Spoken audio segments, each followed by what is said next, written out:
Bagalkot panchayat Raj engineering ವಿಭಾಗದಿಂದ 2023-24ನೇ ಸಾಲಿನ ದ್ರವ್ಯ ತ್ಯಾಜ್ಯ ಕಪ್ಪು ನೀರು ನಿರ್ವಹಣೆಯಲ್ಲಿ ಮೂಲ ತ್ಯಾಜ್ಯ ಭೂಮಿ ಪೂಜಾ ಕಾರ್ಯಕ್ರಮ ತಾಲೂಕಿನ ಬಲಕುಂದಿ ಗ್ರಾಮದಲ್ಲಿ ಶಾಸಕ ವಿಜಯಾನಂದ ಕಾಶಪ್ಪನವರು ನೆರವೇರಿಸಿದರು.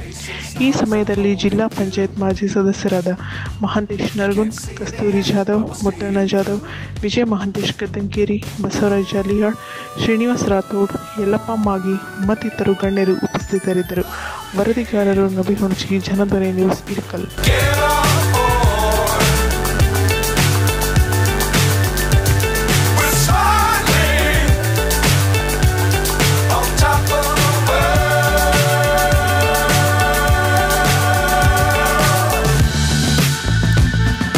Dangerous times don't fly too high.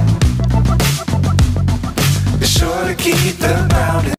Hi friends, ನೀವೇನಾದರೂ ಈ ವಿಡಿಯೋ ನೋಡ್ತಿದ್ರೆ ನಮ್ಮ ಚಾನೆಲ್ಗೆ ಸಬ್ಸ್ಕ್ರೈಬ್ ಆಗಿಲ್ಲ ಅಂದರೆ ಈಗಲೇ ಸಬ್ಸ್ಕ್ರೈಬ್ ಮಾಡಿ, ಹಾಗೆ ಬೆಲ್ ಐಕಾನ್ ಕೂಡ ಪ್ರೆಸ್